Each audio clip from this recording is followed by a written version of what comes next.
Utilisation des FlexiBlock sur ZW4 2024. Bonjour et bienvenue dans ce nouveau tutoriel. Alors, sans plus tarder, je vais vous montrer comment on utilise l'éditeur de FlexiBlock, appelé comme ça, sur ZW4, ici, version 2024. C'est parti!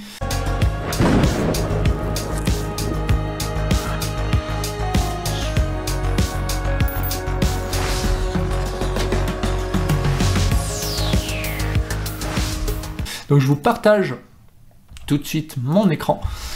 Alors les FlexiBlock sur ZW4 en fait sont disponibles à l'insertion. On a aussi un éditeur de blocs.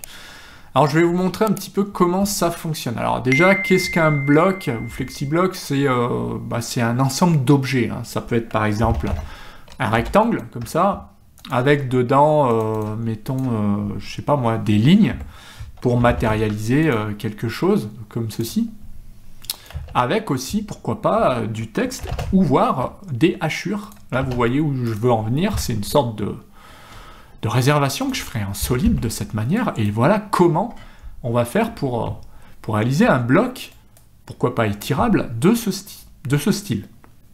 Alors, en général, pour le faire, la commande qu'on va utiliser, c'est bloc. Hein. Voilà. Bon, ça, c'est du grand classique, c'est bloc.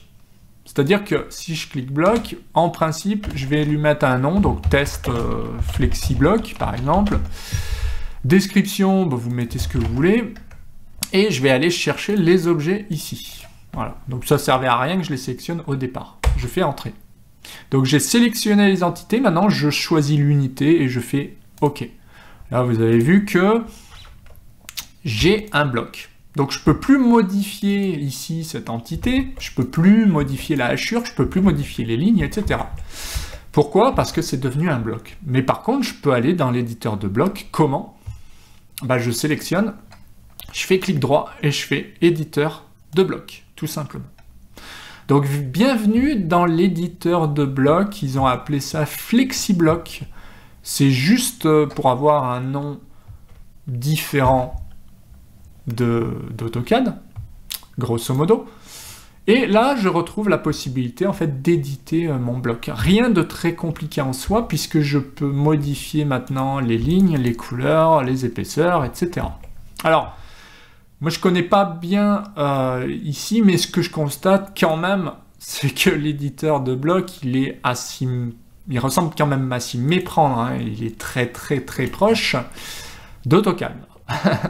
Donc FlexiBlock si on veut, n'empêche que ça reste des blocs qu'on pourrait qualifier de blocs dynamiques, etc.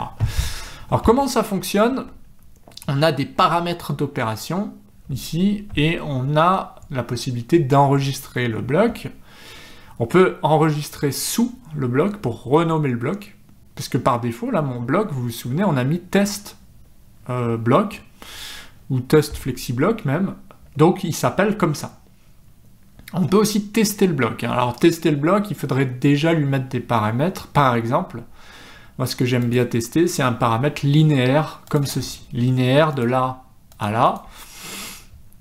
Qu'est-ce qui se passe? En fait, grosso modo, là on voit que j'ai fait quelque chose de linéaire. Donc il va attendre un petit peu un paramètre de déplacement ou d'étirement. Si je double-clique là, je peux lui dire étirement, par exemple. Il va me demander de quel côté, ce qui est logique, hein, il ne peut pas deviner, c'est soit celui-là, soit celui-là. De quel côté tu veux que ça parte? Moi, plutôt comme ça. Là, on définit une première zone d'action et on sélectionne un objet. Par exemple, tout ça. Enfin, un ou plusieurs objets. Hein. Là, je suis obligé de sélectionner à la fois des lignes ici, le rectangle, les hachures, etc. Et je fais entrer. Je place ce paramètre d'étirement qui correspond grosso modo à ça.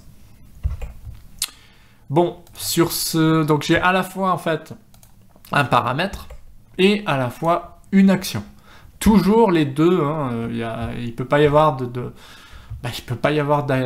paramètres sans action et d'action sans paramètre. Enfin bref, les deux sont liés et impliquent un déplacement. C'est là qu'on peut tester le bloc à cet endroit-là. Et donc, on va pouvoir tester effectivement le déplacement. On voit que maintenant, je déplace tout ça. Donc, bien sûr, les hachures, souvent, ça déconne un petit peu. Parce que selon comment on a fait la hachure, ça ne fonctionnera pas super bien. Mais ça dépend du logiciel, etc. Là, on voit qu'il y a un petit souci, mais grosso modo, on voit que quand même ça fonctionne. C'est-à-dire que là, j'ai une réservation que je peux agrandir de ce côté-là ou réduire de ce côté-ci. Donc, c'est un petit peu ce qu'on voulait. Donc là, attention, on est quand même dans le... On a quand même testé, on est dans le test de l'éditeur de blocs, et donc... Je pense qu'il faut fermer, voilà, j'ai fermé puisqu'on était dans tester. Une fois que ça va, on ferme l'éditeur de blocs et on enregistre évidemment les changements. Donc là, dans objet, je vérifie effectivement, j'ai le même souci, mais grosso modo, je suis quand même content de pouvoir modifier ma réservation. Donc voilà, je vais retourner maintenant dans l'éditeur de blocs et je vais pouvoir changer un certain nombre de paramètres. Alors, si je clique, je vois qu'ici, j'ai plusieurs poignées. Donc, nombre de poignées 2, je peux très bien en définir 0 ou 1. C'est vrai que là, de ce côté-là, ça me suffit. Si on veut pouvoir les tirer aussi de l'autre côté, il faudrait mettre 2 poignées, mais il faudra aussi mettre un autre déplacement, un autre étirement, pardon. Donc, mettons, on va recommencer, linéaire, on va faire la même chose ici. Il me demande, donc, nombre de poignées, je vais en mettre une seule.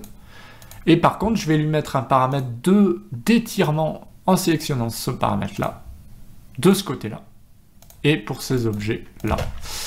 Voilà, donc là, si je ferme l'éditeur de blocs, je peux maintenant modifier celui-là et celui-là. On voit quand même que la hachure, elle n'a pas apprécié, donc on va quand même la supprimer. Les hachures, ça peut être pénible, alors...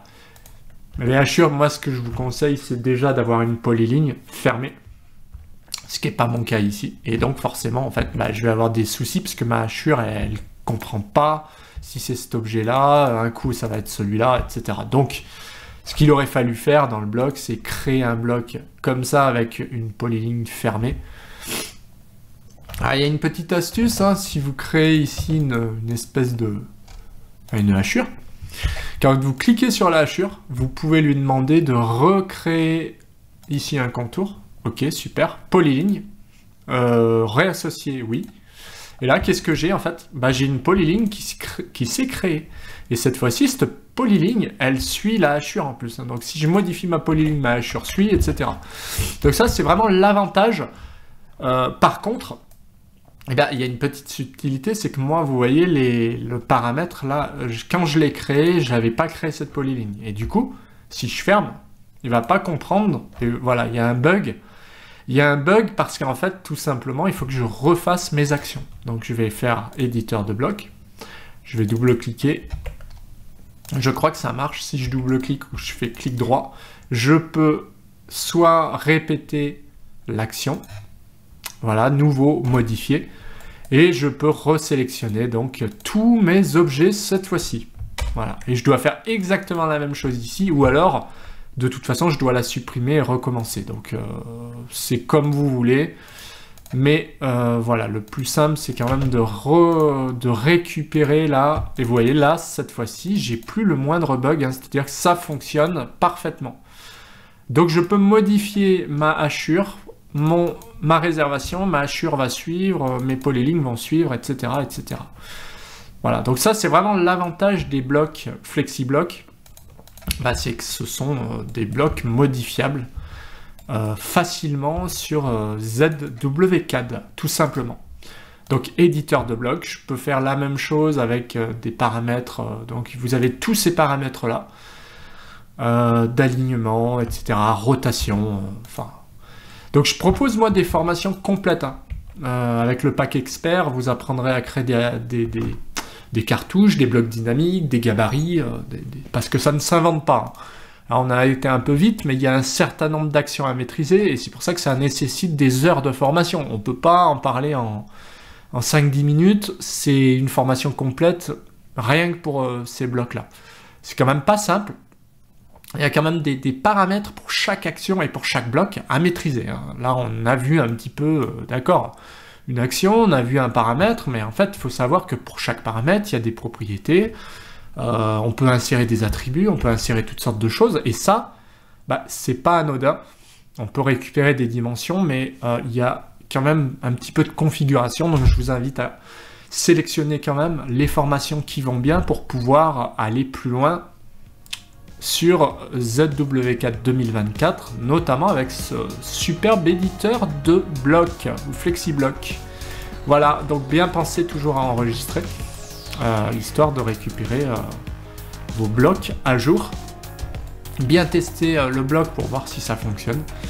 Et tout ira bien, donc voilà pour cette vidéo, j'espère que ça vous a plu. Si c'est le cas, pensez à mettre un petit pouce bleu, pensez aussi à vous abonner, activer la petite clochette des notifications. Pensez à aller faire un tour sur la boutique et à choisir l'information ou les outils qui vont bien, sachant qu'ils sont compatibles. Et puis à bientôt pour d'autres vidéos. Prenez soin de vous. Ciao.